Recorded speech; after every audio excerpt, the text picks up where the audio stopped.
10 tahun saya harus bekerja siang dan malam untuk menghidupi kedua orang tua dan 2 adekku. Ayahku pengusaha sagu yang bangkrut karena abang saya. Setamat SMA saya harus bekerja karena abang saya tidak peduli sama kami. Mau tidak mau harus bekerja.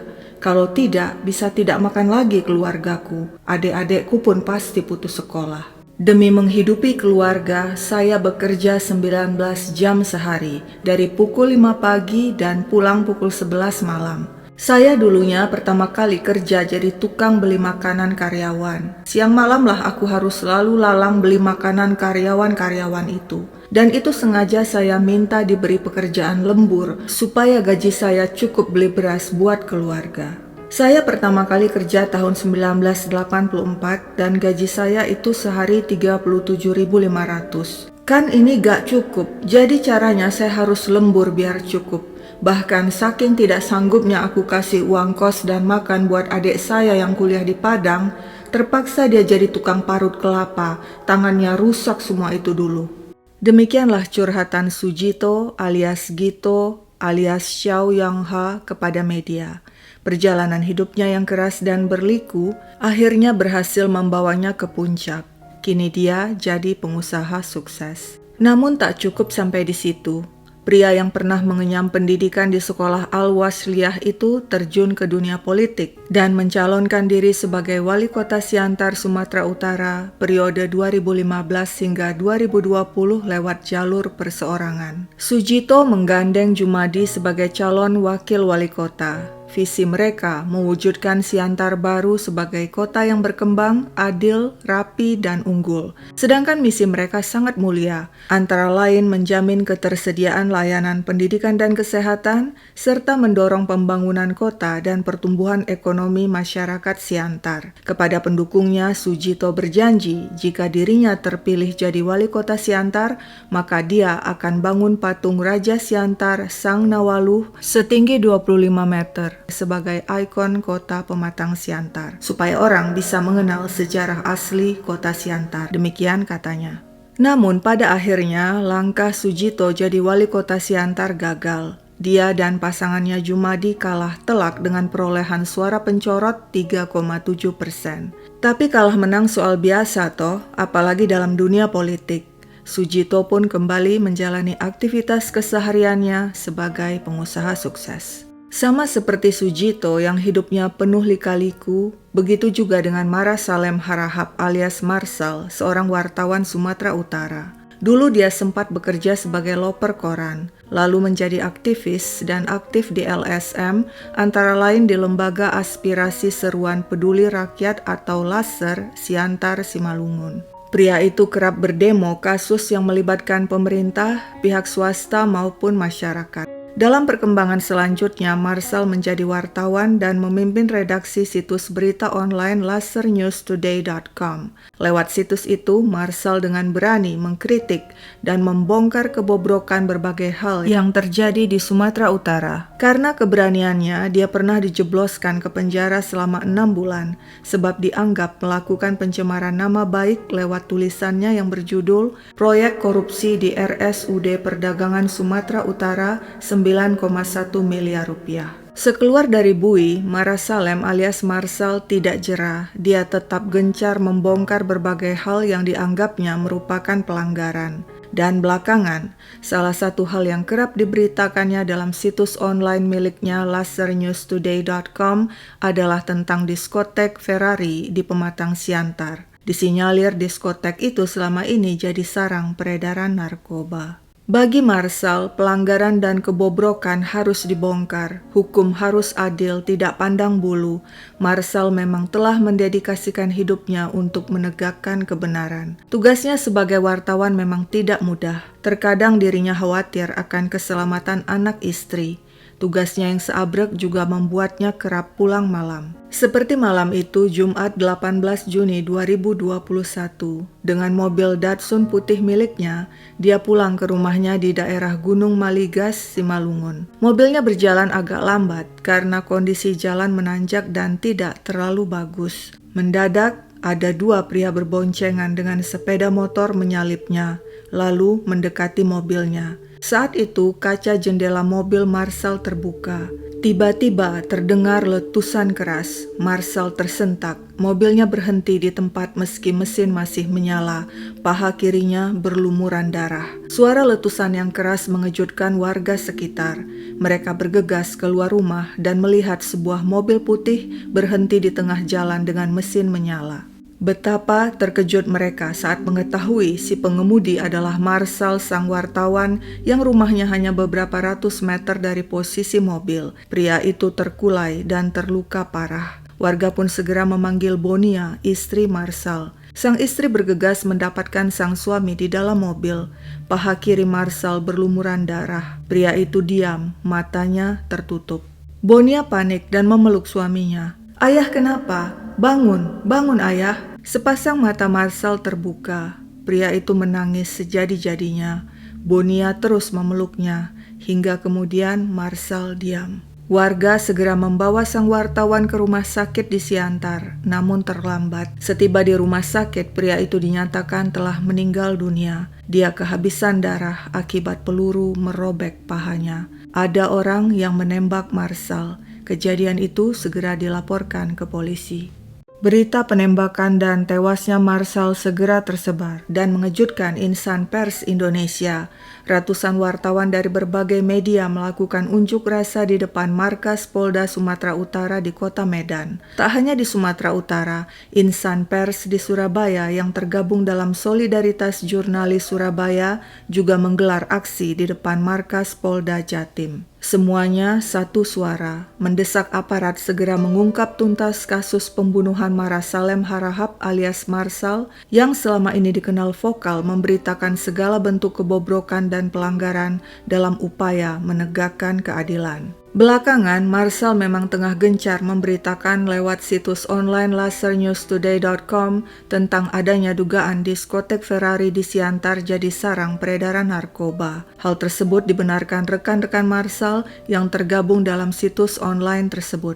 Ini adalah informasi yang penting bagi polisi, dan setelah menanyai puluhan orang terkait kejadian yang menimpa Marshall, seminggu setelah kejadian, polisi berhasil menangkap pelaku penembakan, yakni Yudi Pangaribuan dan Awaludin Siagian. Namun ternyata mereka hanyalah orang suruhan, sedangkan dalang di balik pembunuhan adalah bos besar pemilik diskotek Ferrari yang juga segera diringkus polisi. Apa pengakuan mereka di hadapan penyidik? Begini kurang lebih ceritanya. Sebagai pemilik diskotek Ferrari, Sujito alias Gito alias Xiao Yongha pusing 7 keliling membaca berita-berita miring tentang dirinya dan diskotek miliknya di situs online laserNewsToday.com milik Marasalem alias Marshall Harahap. Hancur nama baiknya dan usaha diskoteknya terancam ditutup. Apa yang harus dilakukannya? Cara satu-satunya adalah bicara langsung dengan Marshall sang wartawan. Sujito dan Marshall pun bertemu dan melakukan pembicaraan panjang lebar. Saat itu disepakati Marshall tidak akan lagi mengungkit hal-hal negatif tentang Sujito dan usaha diskoteknya. Namun pada April 2021, Marshall melanggar janji. Di situs berita online miliknya, dia kembali memuat berita negatif tentang dugaan jual beli narkoba di diskotek Ferrari pada bulan Ramadan serta di masa pandemi COVID-19. Tentu saja Sujito panas meradang. Pria itu segera memerintahkan salah satu karyawan diskotek yakni Yudi Pangaribuan untuk menemui Marshall. Pada Mei 2021, Yudi bertemu Marshall di sebuah kedai kopi di Siantar. Pria itu membujuk Marshall agar tidak lagi memberitakan hal negatif tentang diskotek Ferrari. Namun, Marshall menolak, dan hari-hari selanjutnya sang wartawan tetap memberitakan hal-hal minus tentang Sujito dan bisnis diskoteknya. Habis sudah kesabaran Sujito, dia kembali menghubungi Yudi lewat HP. Bunuh atau bedil saja si Marshall itu supaya tidak memberitakan hal negatif tentang diskotek Ferrari. Sesuai perintah Pak Bos, Yudi pun bergerak dan mencari orang yang bersedia mengeksekusi Marshall, tapi gagal. Tidak ada yang berani, lapornya pada Sujito. Sujito tidak kehabisan akal, dia minta Yudi menghubungi prajurit kepala atau Praka Awaludin Siagian, anggota TNI AD yang merupakan pengawas keamanan di diskotek Ferrari. Pada Mei 2021, Yudi menemui Praka Awaludin di sebuah kafe di Jalan Ahmad Yani Pematang Siantar. Yudi menanyakan ke Praka Awaludin, adakah orang yang bersedia menghabisi sang wartawan Marsal dengan imbalan 30 juta atas perintah Pak Bos Sujito. Awaludin berjanji akan menghubungi kawan-kawannya terlebih dulu. Bulan berikutnya, 6 Juni 2021, Sujito mengajak Yudi dan Praka Awaludin bertemu di rumahnya untuk kembali membicarakan tentang rencana pembunuhan sang wartawan. Dalam pertemuan itu, Sujito minta agar Yudi dan Awaludin saja yang menghabisi Marsal. Untuk melenyapkan Marsal tentunya diperlukan senjata. Sebab itulah 3 hari kemudian pada 9 Juni, Sujito kembali menghubungi Awaludin dan bertanya, di mana mencari senpi untuk membunuh Marsal. Praka Awaludin berjanji akan mencarikan senpi. Pria itu lalu menghubungi temannya sesama anggota TNI AD yang bernama Doni Effendi. Di mana bisa beli senpi? Doni menjawab, saya bisa menyediakan senpi dengan syarat pembayaran melalui transfer lunas 15 juta. Awaludin pun menyampaikan informasi itu kepada Sujito yang langsung setuju dan pada Jumat 11 Juni 2021 mentransfer pembayaran senpi sebesar 15 juta. Pengintaian Marsal pun dimulai. Atas perintah Sujito, Yudi minta security diskotek memastikan keberadaan Marsal yang saat itu sepertinya tengah minum tuak di Jalan Rindung. Sang security pun mendatangi lokasi dan melihat Marsal memang berada di sana minum tuak dengan teman-temannya. Dengan HP, dia foto mobil milik Marsal, sebuah mobil Datsun Go Panca warna putih, lengkap dengan plat nomornya, dan mengirimkan foto itu lewat WhatsApp kepada Yudi. Seminggu berlalu. Pada Jumat 18 Juni 2021 sekitar pukul 2.30 siang, Yudi bersama Praka Awaludin dengan mengendarai mobil pergi mencari tempat yang tepat untuk membunuh Marsal. Mereka lewati rumah Marsal di Gunung Maligas, Simalungun dan menemukan tempat itu sepi jauh dari keramaian. Mereka sepakat akan membunuh Marsal di kawasan itu. Yudi dan Awaludin pun kembali ke Siantar dan menginap di sebuah hotel, kembali menyempurnakan rencana eksekusi. Sekitar pukul 8 malam, Awaludin dihubungi Doni dan mereka bertemu di suatu tempat. Di sana terjadi serah terima senpi pesanan Awaludin dengan 8 butir amunisi. Selanjutnya sekitar pukul 10 malam, Awaludin dengan disaksikan Yudi melakukan uji coba menembakkan senpi di samping gedung diskotek Ferrari. Percobaan berhasil dengan baik. Keduanya pun langsung berangkat dengan mobil ke sebuah hotel untuk menjumpai seorang teman. Tujuannya untuk meminjam sepeda motor yang bersangkutan guna dipakai sebagai alat transportasi menembak sang wartawan Marsal. Dengan sepeda motor pinjaman, Yudi membonceng Awaludin yang menyelipkan senpi di pinggang.